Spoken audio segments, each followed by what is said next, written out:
Kami dari kelompok 3, kami akan membahas hubungan kerja sesuai perundang-undangan di PT Petrokimia Gresik. Berikut adalah anggota kelompok 3. Kontrak kerja PT Petrokimia Gresik. Kontrak kerja atau perjanjian kerja antara karyawan yang baru bekerja di PT Petrokimia Gresik dengan pihak perusahaan PT Petrokimia Gresik disebut juga dengan perjanjian program pemagangan. Jenis karyawan yang pertama adalah karyawan kontrak atau outsourcing. Karyawan kontrak ini adalah karyawan yang tidak terdaftar dalam struktur organisasi perusahaan. Biasanya mereka bekerja di bidang-bidang yang tidak berkaitan langsung dengan proses produksi. Jadi, karyawan kontrak ini merupakan karyawan yang bekerja namun terdapat kontrak yang disetujui oleh kedua pihak. Kemudian yang kedua ada peserta program pemagangan. Peserta program pemagangan merupakan karyawan yang terdaftar dalam struktur organisasi perusahaan namun masih berstatus karyawan kontrak yang beberapa tahun akan diuji atau diseleksi oleh perusahaan untuk menguji kompetensinya dan sampai akhirnya nanti akan menjadi karyawan tetap. Yang kedua, jangka waktu kontrak kerja pada PT Petrokimia Gresik. Jangka waktu kontrak kerja berlaku sampai 3 tahun dengan ketentuan setiap 1 tahun sekali diperbarui.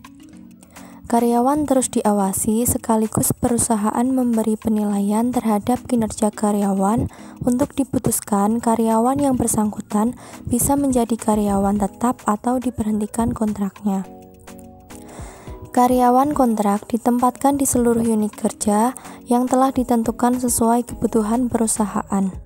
Bisa di bawah naungan direktur produksi, komersil, teknik, dan pengembangan, maupun SDM dan umum.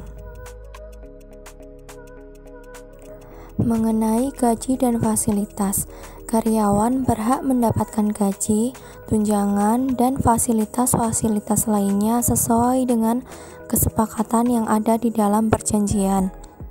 Gaji dibayarkan paling lambat tanggal terakhir pada setiap bulannya. Karyawan juga mendapatkan bantuan hari raya atau THR dari perusahaan secara proporsional 1 kali gaji bulanan dengan ketentuan karyawan telah bekerja sekurang-kurangnya 3 bulan berturut-turut dan kurang dari 1 tahun.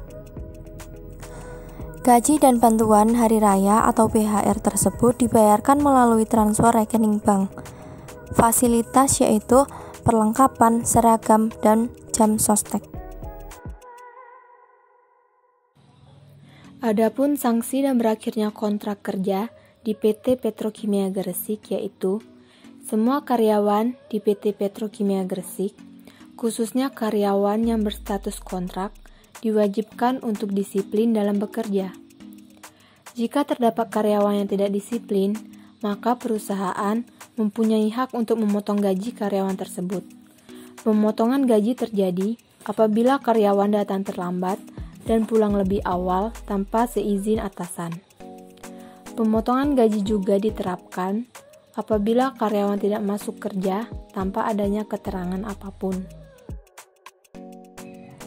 Berakhirnya kontrak kerja terjadi pada waktu selesainya perjanjian atau kontrak kerja antara karyawan dengan perusahaan.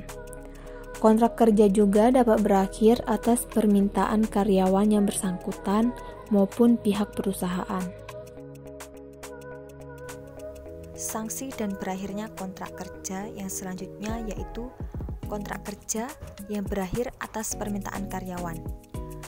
Di sini, karyawan yang bersangkutan harus mengajukan surat pengunduran diri yang ditunjukkan kepada General Manager SDM PT Petrokimia Gresik paling lambat 1 bulan sebelum memutuskan kontrak kerja.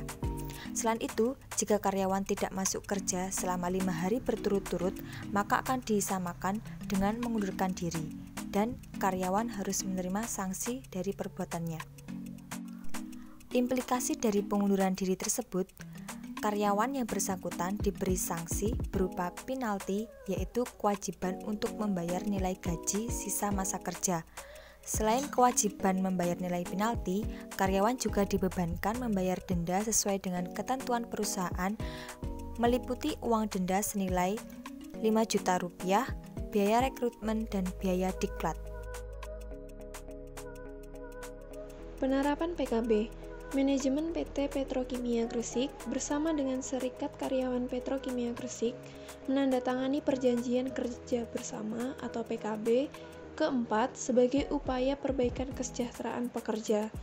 PKB merupakan starting point untuk memajukan perusahaan, bahkan pada akhirnya untuk meningkatkan kesejahteraan karyawan. Demikian materi yang dapat kami sampaikan. Semoga materi ini dapat menjadi manfaat bagi teman-teman semua. Kami akhiri. Terima kasih.